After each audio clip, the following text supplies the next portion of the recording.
IVF से जुड़ी हुई बहुत सारी भ्रांतियाँ हैं जो जनरल पब्लिक मतलब लोगों में फैली हुई है। अफवाहें हैं, कुछ मिथ्स हैं, कुछ सुपरस्टिशंस हैं। जैसे हमारी जो संस्कृति है वो जैसे प्रेग्नेंट होती है एक फीमेल तो एज इट इज़ उसके साथ बहुत सारी सुपरस्टिशियस चीज़ें जुड़ जाती हैं।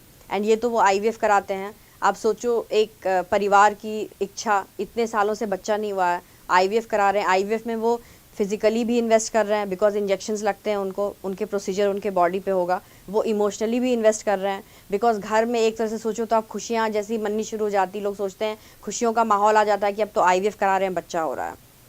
थर्डली उनका फाइनेंशियली भी बिकॉज मनी भी जाता है आईवीएफ में।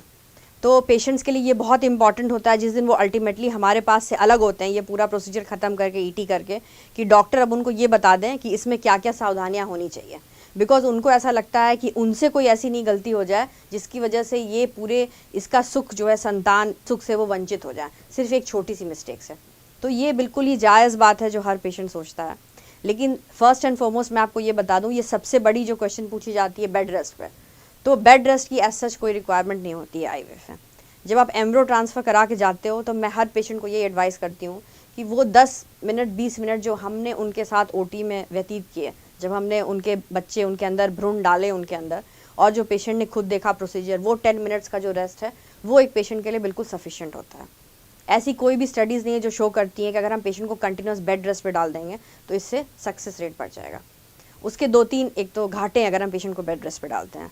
फर्स्ट एंड फॉरमोस्ट, अगर पेशेंट बेड रेस्ट पे पड़ा हुआ है वो पूरे दिन यही सोचता रहेगा कि क्या मैं प्रेग्नेंट हूँ, क्या मैं प्रेग्नेंट नहीं हूँ। अगर मैं प्रेग्नेंट नहीं हुई तो अब क्या होगा मेरे साथ, मेरे तो इतने पैसे भी चले गए, पूरी फैमिली का जो मेरे ऊपर भरोसा है वो भी टूट गया, तो क्या होगा। तो ये बिल्कुल गलत चीज़ है बिकॉज अगर आप उसको बेड रेस्ट पे डाल दोगे उसका मन तो किसी और चीज़ में लगा ही नहीं रहेगा। वो पूरे टाइम यही सोचेगी, जो ब्लड सप्लाई अल्टीमेटली यूट्रस में जाती है वो जानी कम हो जाएगी बिकॉज पेशेंट का फ्लाइट एंड फाइट रिस्पॉन्स हो जाएगा। तो सारी ब्लड सप्लाई इधर उधर जाने लगेगी, पेशेंट को घबराहट होने लगेगी। सो पहली चीज़ क्या सबसे पहले फॉलो करनी चाहिए, जो डॉक्टर ने आपको बताया है सारी दवाइयाँ टाइम पे लेना, वो सबसे इंपॉर्टेंट चीज़ है। पेशेंट अगर घबराएगी, एंग्जाइटी रखेगी तो ऑब्वियसली वो कोई ना कोई डोज मिस कर जाएगी।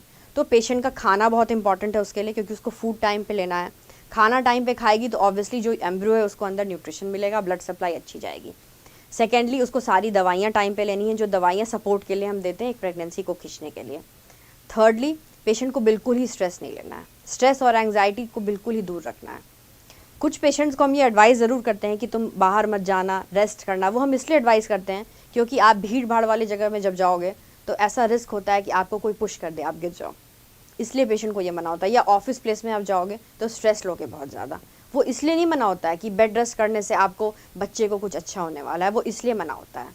सेकेंड, पेशेंट को अक्सर हम बाहर का फूड खाने से मना करते हैं। बाहर का खाना क्यों रोकते हैं, वो इसलिए रोकते हैं क्योंकि बाहर का खाना किस वक्त कुक हुआ है, वो कितना अनहाइजीनिक है, उसको खाने से क्या पेशेंट को गैस्ट्रोएंटेराइटिस या कोई और प्रॉब्लम हो जाएगी, इसलिए मना करते हैं। इसलिए नहीं मना करते हैं कि वो बाहर खा नहीं सकती है, इसलिए मना करते हैं क्योंकि उसको उल्टियाँ नहीं होने लगे, बाहर की फूड खाने से कुछ और उसको नहीं कैच कर ले। जो ज़रूरी है वो 9 मंथ्स भी ज़रूरी रहता है। तो पेशेंट के लिए फर्स्ट एंड फॉरमोस्ट ज़रूरी है कि वो दवा खाए टाइम पे, स्ट्रेस नहीं ले, समय समय पे खाना खाए और बिल्कुल ही रिलैक्स वे में रहे। अपने आप को बिल्कुल छोड़ दे कि हाँ अब सही है, अब जो भी होना है वो होके रहेगा आगे, अब हम उसमें कुछ नहीं कर सकते हैं। तो ये 15 डेज़ हमको सारी प्रिकॉशंस फॉलो करनी है। उसको बस ये कोशिश करना चाहिए पेशेंट को कि किसी भी तरह का इन्फेक्शन यानी कोई भी संक्रमण उसको नहीं पकड़े। तो कोई भी जो डिजीज़ पेशेंट हो, इस तरह के भीड़ वाले जगह में जाने को अवॉइड करे वो। थर्डली, कोई भी पेशेंट अगर उसके घर में भी ऐसा है जिसको ज़ुकाम हो रहा है या कोई भी बुखार है तो उससे वो दूर रहे, अलग रहे। ये सब चीज़ें पेशेंट के लिए ज़्यादा मायने रखती हैं रैदर दैन कि सोचते रहना कि हमें अब क्या करना है क्या नहीं करना है। तो ये कुछ हिदायतें हैं जो एम्ब्रो ट्रांसफ़र के बाद बहुत ज़रूरी है। प्लस एम्ब्रो ट्रांसफ़र के पहले जब पेशेंट आता है, अक्सर पेशेंट क्या करता है उस दिन भी फास्टिंग आता है, वो नहीं होनी चाहिए। मॉर्निंग की डोज जो मेडिसिन की है वो आपको स्किप नहीं करनी चाहिए। वो हर पेशेंट के लिए ज़रूरी है कि आप मॉर्निंग की डोज खा के आओ। घर वालों को ये देखना बहुत ज़रूरी है कि वो उनका दिमाग शांत रखें। जो मरीज़ होते हैं जिनके अंदर एम्ब्रो डलने वाले हैं, वो अपनी एंग्जाइटी बिल्कुल ही लिमिटेड रखें।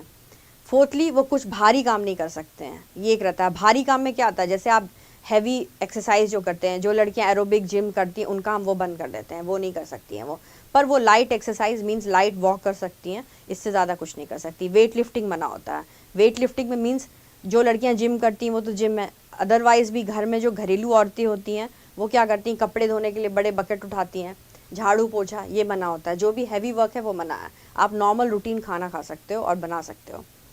5th चीज़ ये है कि पेशेंट के लिए बहुत ज़रूरी है कि वो किसी भी तरह का कोई भी ड्रग्स का सेवन, मतलब कोई भी एडिक्शन, अगर आप सिगरेट पीते हो, अगर आप ड्रिंक करते हो, वो मना हो जाता है, वो बहुत ज़रूरी है।